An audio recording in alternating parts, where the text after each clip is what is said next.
In the Soviet Union, believers often faced severe persecution. People could lose their jobs, be denied education, come under pressure from the authorities, and even be imprisoned, simply for their faith in God. Many Christians gathered secretly for prayer, distributed Bibles, and supported one another, fully aware that these actions could cost them their freedom. Today, we want to share a true story that took place during those years. The town of Issyk lived its ordinary life. Quiet streets, familiar faces, unhurried days. It was there that Frida grew up, a delicate-looking young woman with deep, attentive eyes. From childhood, her character combined gentleness with remarkable inner strength. She never sought attention, yet people were naturally drawn to her sincerity, and the warmth she offered so effortlessly. She came to faith at a young age. It was not a sudden emotional decision, but rather a quiet, certain inner turning point when a person clearly understands the direction they must take. From that moment on, her life was filled with new meaning. She read the Bible for hours, prayed, reflected, and increasingly felt a desire to help others and serve God not only with words, but with actions. When believers began to be persecuted and arrested for their convictions, Frida could not remain on the sidelines. She prayed for prisoners, supported their families, wrote letters, and delivered care packages. Her heart responded deeply to the suffering of others.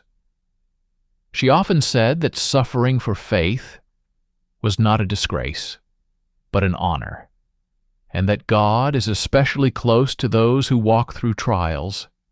Despite her youth, people in the church called her Mama Frida. The name arose naturally because of her care, her wisdom, and her ability to listen. Young people came to her for advice, older believers for prayer support. She comforted others in such a way that they left feeling lighter, as if part of their burden had remained on her shoulders. Her health was fragile, and doctors advised her to take care of herself, but she would simply smile and say, "Life is not given to be preserved, but to be given away." There was no drama in her words, only calm conviction. Over time, a desire grew in her heart to devote herself completely to ministry. The decision was not easy, especially for her mother. Frida was her only daughter, and the thought of separation felt unbearable. But her mother could see that this was not youthful impulse. It was a true calling. One day she said, "If God is calling you, I will not hold you back." In 1978, Frida left her job, her home, and her familiar life behind.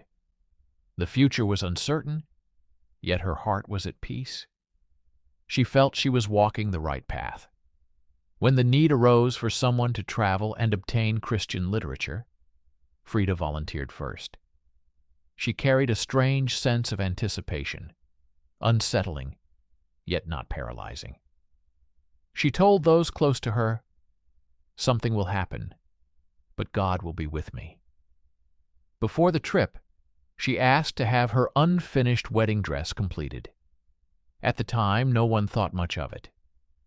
But it was as if she sensed that a meeting lay ahead, not an earthly one, but a heavenly one.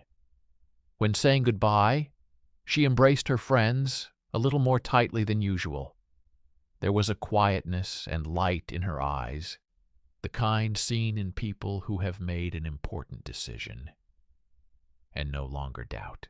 She set out to serve, not knowing that this journey would be her last. That evening, her mother felt an unusual anxiety, a restlessness, without any visible reason. Seeking comfort, she opened the Bible, and her eyes fell on the words, "They overcame him by the blood of the Lamb and by the word of their testimony. They did not love their lives so much as to shrink from death. At that moment, she could not yet understand how personal those words would soon become. Late that evening, police officers arrived with a telegram. The world split into before and after. The dry words sounded unreal. Your daughter Frida died in a road accident. The door closed and silence fell, heavy and overwhelming. Slowly, her mother sank to her knees. There were no beautiful phrases in her prayer, only pain, tears, and the cry of a heart to God, who alone could understand such loss. That night, she traveled to retrieve her daughter's body. The road felt endless. The investigator asked questions: where she worked, who she had traveled with, why. But for a mother, none of it mattered anymore. The most important reality had already come. Her daughter was gone.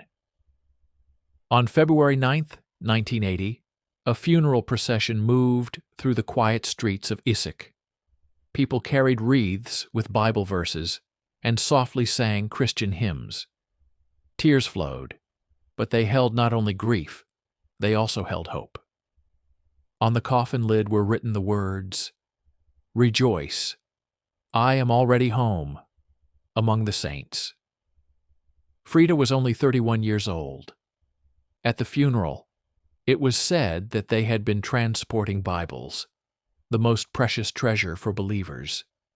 They spoke about faithfulness, sometimes proven at the cost of life itself. Scripture was read, "Blessed are the dead who die in the Lord, their deeds follow them." Later, her family placed a modest memorial at the site of the tragedy. But it was demolished with a bulldozer, as if someone were trying to erase the memory itself. The road was paved over, a bus stop was built, as though nothing had ever happened. But human memory cannot be destroyed. The memory of Frida lived on in the hearts of those she helped, those she supported, those to whom she spoke words of hope. Her life was short, yet filled with meaning. She did not perform dramatic heroic acts. She simply loved God and people and remained faithful to the end. Sometimes such stories seem like tragedy, but for faith, they are testimony. Testimony that true love is stronger than fear and devotion stronger than death. Frida's story did not end on the day she died.